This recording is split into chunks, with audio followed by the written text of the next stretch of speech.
everybody, how are you? Wish you're doing very well. Today inshallah we'll start our fourth lesson in this unit, early single-celled organisms. So today inshallah we're gonna discuss three main ideas. The first idea will be about how microbes have changed the physical and chemical composition of Earth.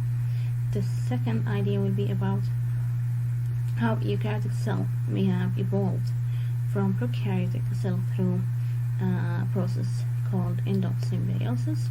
And the third idea will be about how the evolution of sexual reproduction led to increased diversity. So let us start with our first main idea. Microbes have changed the physical and chemical composition of Earth. Actually guys, single-celled organisms changed Earth's surface by depositing minerals. So they changed the atmosphere by giving off oxygen. We know oxygen is the main byproduct of photosynthesis process. So scientists actually have found evidence that photosynthetic life evolved more than 3.5 billion years ago, since that is the age of the oldest known fossils. Okay, so these fossils guys are of a group of marine bacteria called cyanobacteria, and cyanobacteria are bacteria that can carry out photosynthesis. So like all early life forms, each cyanobacterium was a single prokaryotic cell, and guys, as we know, prokaryotic cells have no membrane bound organelles. So guys, some cyanobacteria live in colonies and form something we call stromatolites. Stromatolites are domed rocky structures made of layers of cyanobacteria and sediment. There are many stromatolite fossils, but some are living in communities, such as the colonies that we can see here in this figure. Actually guys, fossils of stromatolites as old as 3.5 billion years have been found, and the communities of photosynthesizing cyanobacteria and stromatolites released oxygen as a byproduct during the photosynthesis, as we say. So higher oxygen levels in the atmosphere and ocean allowed the evolution of aerobic prokaryotes, which need oxygen to live. So actually guys, scientists believe that before photosynthesis evolved, the first prokaryotes would have been anaerobic. Anaerobic means that these prokaryotes can live without oxygen, but after the level of oxygen increased in the atmosphere and the oceans because of what? Because of the cyanobacteria. This increased level of oxygen led to what? Led to the evolution of aerobic prokaryotes that need oxygen to live. So guys, now let us move to the second main idea in our lesson. Eukaryotic cells we have evolved through endosymbiosis. Guys, this here is really very interesting. So actually guys, as we know, unlike prokaryotes, eukaryote has a nucleus and other membrane bound organelles. While the first eukaryotes were made of only one cell, later eukaryotic organisms became multicellular, or multicellular, as we know, means that these organisms are made of many cells. So all cells and multicellular organisms today are eukaryote. Okay, so as we said, one of the most important hypotheses of eukaryotic evolution proposed more than 100 years ago. This theory is called endosymbiosis. So guys, endosymbiosis is a relationship in which one organism lives within the body of another and both benefit from the relationship. So according to this theory, guys, scientists propose that the mitochondria formed in eukaryotic cells descended from ancestors of infection-causing bacteria. Likewise, chloroplasts are considered descendants of cyanobacteria. So it's really very interesting, guys, that mitochondria and chloroplasts, the organelles that we know. Mitochondria is the organelle that is responsible for energy formation and production in animal cells, and chloroplast is the organelle that is responsible for the photosynthesis process in the plant cell. Both of the mitochondria and chloroplast evolved from what? Evolved from bacteria that infected these cells. Okay.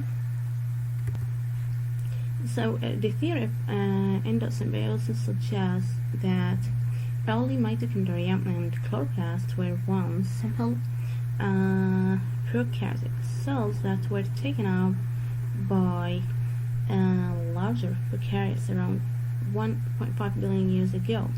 So instead of being digested, some of the smaller prokaryotes may have survived inside the larger ones, as we can see here in this diagram. So guys, as we said here, in endosymbiosis is a relationship in which one organism lives within the body of another, and guys, this relationship would have had its advantages, like if it took in a prokaryotic that acted as a mitochondrion, the larger cell got energy in the form of ATP, since we say that mitochondria is responsible for the production of ATP. But if it took in a prokaryote that acted as a chloroplast, then the larger cell could use photosynthesis to make sugar. So in exchange, the mitochondria and the chloroplast found a stable environment and nutrients. So now, guys, let us discuss the second theory, autogenous theory, or Taylor's theory, that tried to describe the evolution of eukaryotic cell from prokaryotic cell. So guys, as we said, you may remember that one of the major differences between prokaryotes and eukaryotes is that eukaryotes have membrane-bound organelles and prokaryotes do not. So this provides eukaryotes with a distinct adaptive advantage. Since prokaryotic metabolic reactions all occur in the cytoplasm, it's possible for them to interfere with one another. But on the other hand, eukaryotes have the specialized chemical reactions involved in metabolism separated by the membrane surrounding each organelle. So the autogenous theory proposed that eukaryotic organelles evolved from infolding of the plasma membrane, creating pockets that eventually pinched off, as you can see here in this diagram. When they pinched off into separate structures, small sections of nucleic acids and ribosomes were trapped inside. These new structures become specialized in performing different metabolic processes. So having these reactions, metabolic reactions, isolated from one another is much more efficient, which will allow eukaryotic cells to evolve even greater complexity.